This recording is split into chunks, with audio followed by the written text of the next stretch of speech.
All right, welcome back. You're still watching Good Morning Live on SABC2. Now, in 1980, Dr. Jonas Gwangwa brought the theatrical protest musical Amandla to the world. This musical will, for the first time, show here in South Africa on home ground. The production was initially created and performed in Angola and was created to lobby support for liberation movements in exile. Now, to talk to us about the production coming home is, of course, the great Dr. Jonas Gwangwa. Sir, good morning. Such an honor. How are you doing? Okay, I'm fine. Good. Okay, let's talk about Amandla the musical. For people who may not know, in a summary, what was Amandla the musical about? Amandla the musical was about the story of the struggle, from pre-colonial days, coming through the struggle and hitting on the highlights as it unfolded. And Amandla was formed by MK soldiers and was on a world tour for 10 years, doing over about 40 countries. So, let's talk about the decision to bring it home. Why is this the significant time to bring it back home?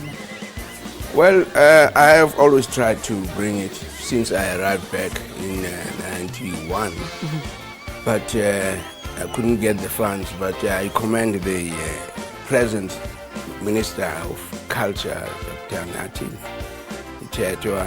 for making it possible for us to do the show now. For all these years, I've been trying to speaking to all the ministers of culture. Yeah, and looking at it now, I believe you held auditions as well for the cast. As you look at it now and the process going through opening night, what do you imagine? And is it the same way as you had when it was first conceptualized? Well, since it's history, you can't really do much, But there has been quite significant changes that I added onto it. And it's very entertaining and very educative. The different responses from around the world. I mean, this is a production that traveled around the world but couldn't obviously come to South Africa. What was the reaction from around the world? Oh, the reaction was fantastic. Yeah, we had full houses all the way, all the years that we've been touring. The houses were full because it was something different, something new. A show from South Africa talking about politics and things like that, That was really a success for us. And what for you were the best part on here you are, you have this story that you need to tell, and you at that time you can't tell it in South Africa, you can tell it everywhere else. But who gave you assurance to say, go ahead, do it anyway? Well, it was an idea by the president of the ANC, Oliver Tambo, and I was just invited to come and help. So I came up with the idea of a musical. But the ANC was behind us, and we were talking about the struggle, of course, to just go and go. We mobilized quite a whole lot of people, and we were raising funds because we were not on payroll, you see. This was struggle time. So we raised funds. All the funds went to the ANC, and we also were raising food, clothing, medication, and transportation for the movement. Yeah. Let's talk about why music was also one of the best tools to get the message across of the turbulence that was in South Africa at the moment, the segregation. Why did music work so well as well to get the message across?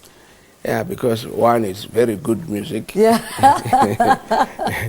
And I've had a record of doing that because of the nominations that I got with Cry Freedom and the Belafontes, Miriam Makeba and things, my record.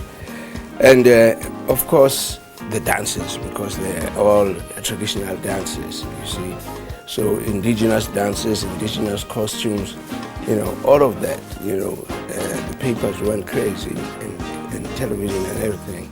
And everybody was shooting. Every country, you had people who were shooting, doing little documentaries, I guess, for themselves. Yeah. Because when we were in the Soviet Union, we started in Russia, and they followed us right through the whole tour, for the whole month that we were there. What is it about Angola that holds such a special place for you?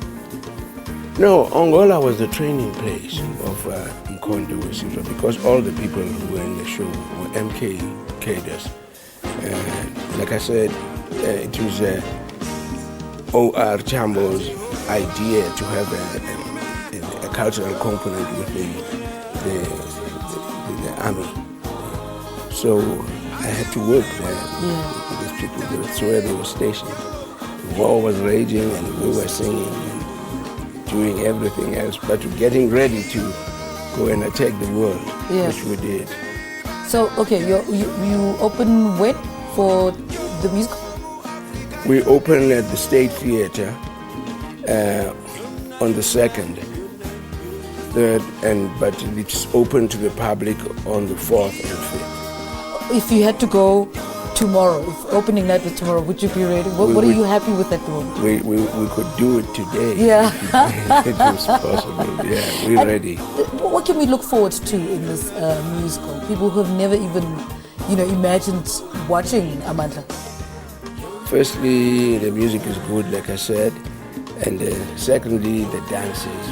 We're doing the dances that you've never seen before. I mean, the way we do them, we're doing all the traditional dances for all the groups in South Africa.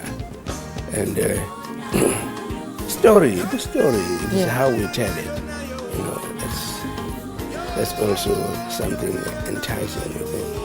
All right, Dr. Jonas Gwangwa, thank you so much. Are you still playing, by the way? Are you still going out to festivals? I do. Yeah. Can't teach an old dog new tricks. Yeah. Nothing else to do. So there's no slowing down at the moment? No slowing down. People die on stage. Dr. Jonas Gwangwa talking to us about Amandla Cultural Ensemble, which will be taking place in South Africa for the first time. Performances at the State Theatre 4th and 5th. All right, let's take an